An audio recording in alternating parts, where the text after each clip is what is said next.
Mom handed my sister a check for $50,000 and said, "This is for your wedding, sweetheart. You deserve the world." I sat 3 feet away. My husband Derek squeezed my hand under the table. 3 years ago, when we got married, my parents gave us nothing. Not a check, not a gift, not even a card. I kept my voice quiet, calm. "Mom, Dad, when Derek and I got married, you said you couldn't help us. What changed?" My father's fork clattered against his plate. He looked at me like I'd just cursed in church. "We gave what we could afford back then, Valerie. Don't be greedy." He said it loud enough for everyone at the table to hear. My aunt, my cousins, my sister's smug fiancé. But I knew that was a lie, and I had proof sitting in my car. My name is Valerie. I'm 28 years old. I work as a paralegal at a small law firm downtown. It's not glamorous. The pay is decent, but I'm good at what I do. I organize, I research. I find patterns other people miss. I've been married to Derek for 3 years now. We met in college. He was the quiet guy in my statistics class who always shared his notes. When we got engaged, we were both broke. We scraped together everything we had for a simple wedding, backyard ceremony, potluck reception.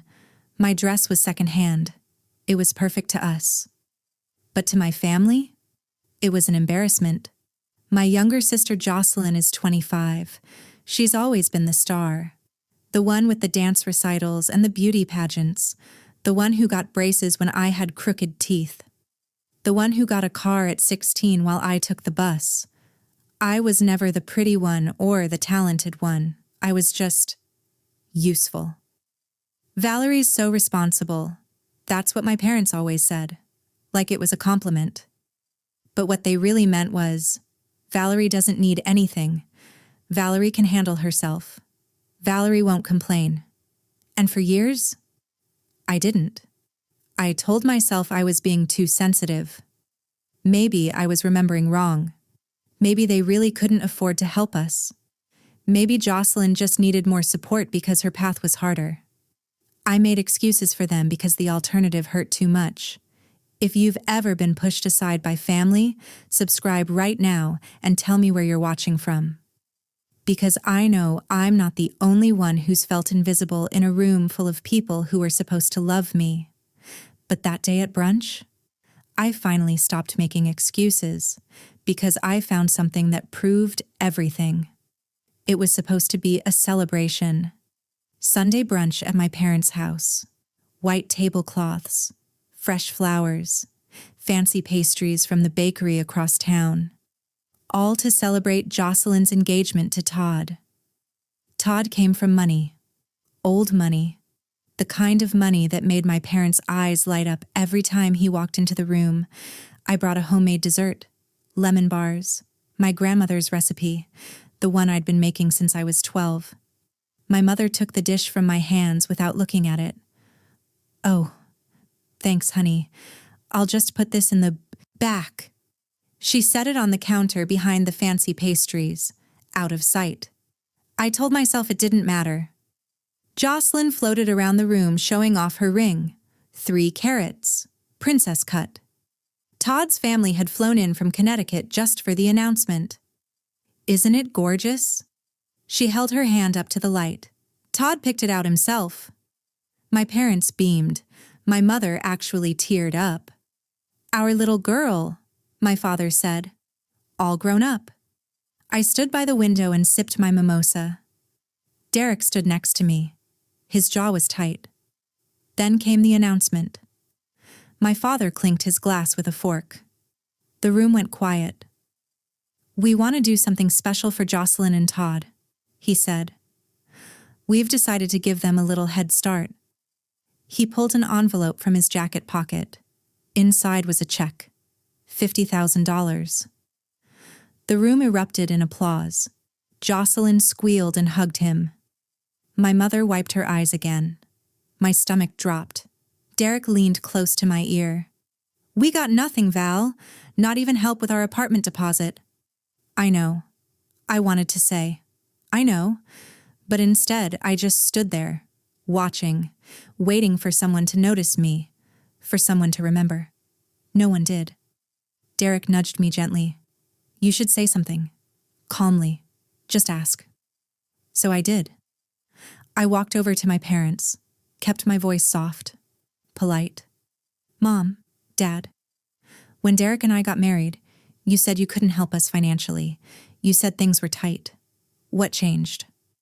The room didn't go silent, but my mother's face did. Valerie. Her voice was sharp. Don't do this here. Jocelyn's moment isn't about you. My father stepped in. We were in a different financial place then. You know that. I didn't know that, because it wasn't true. And then Jocelyn spoke. Maybe if you'd picked a better venue, you wouldn't still be bitter. She said it with a smile, like it was a joke. A few relatives chuckled nervously. I felt my face burn. My Aunt Patricia leaned in from the side. Valerie, sweetie, some children just need more support than others. Jocelyn's career is in the arts. You have a stable job. You understand. I didn't understand. But I nodded, smiled, excused myself to the bathroom. I needed air, space, a moment to stop my hands from shaking. That's when I saw it. My mother's iPad was sitting on the counter near the bathroom, screen still on. She must have forgotten to lock it. There was a spreadsheet open, a family-shared document. The title made my heart stop. Gifts to Children, Tracking. I glanced toward the door. No one was coming. I scrolled. 15 years of records, every gift, every check, every loan, every co-signed lease. Jocelyn, 183,247. Valerie, 4,200.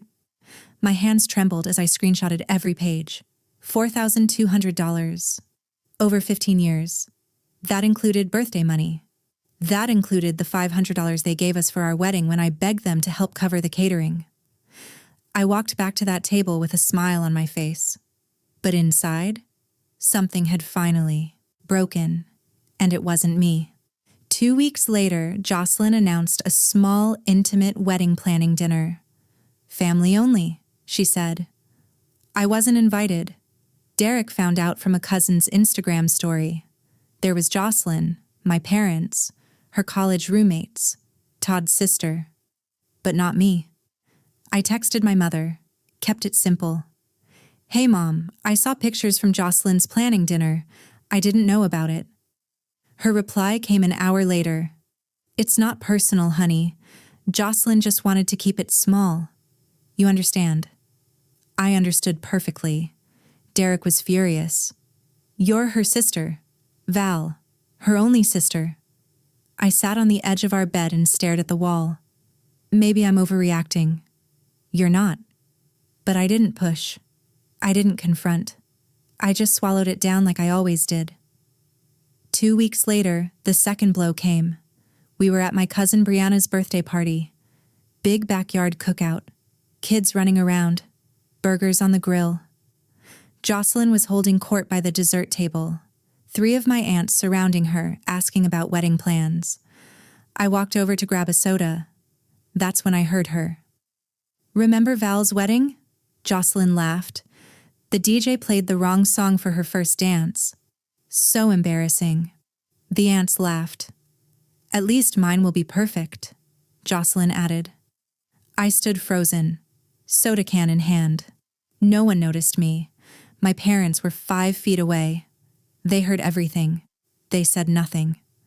I forced a smile, walked to the car, sat in the passenger seat and cried until my mascara ran down my cheeks. Derek found me 10 minutes later. He didn't say anything at first, just climbed in and held me. You don't deserve this, he finally whispered. None of it. I knew he was right, but knowing doesn't make it hurt less. The third betrayal came wrapped in a favor. My mother called on a Tuesday evening. Sweet voice, the kind she used when she wanted something. Valerie, honey, I need a little help. Jocelyn's overwhelmed with the wedding planning. You're so organized. Could you help coordinate some things? Just vendors and timelines. You're so good at that. I paused. You want me to plan her wedding? Not plan, just help. Family helps family. Free labor. That's what I was to them.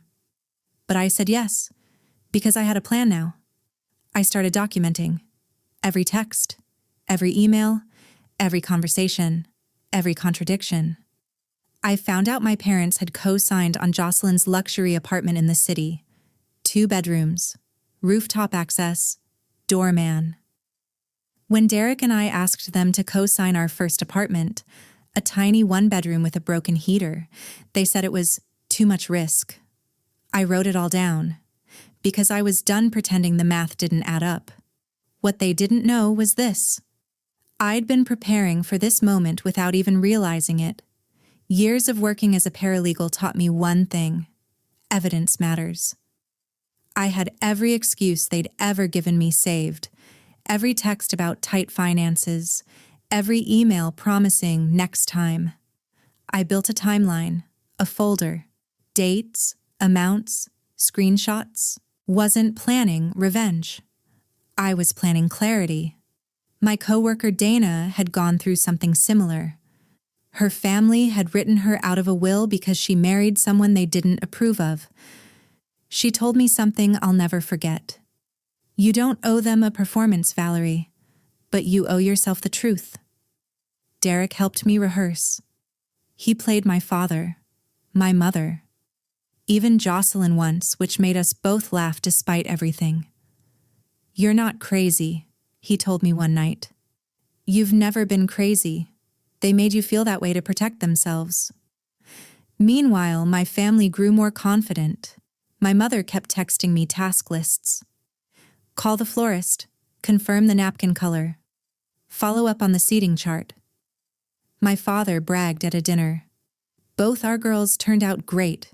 We raised them right. Jocelyn posted on social media about her perfect, supportive family, and I said nothing. They thought I'd gotten over it. They thought I'd accepted my place. But then I overheard something I wasn't supposed to hear.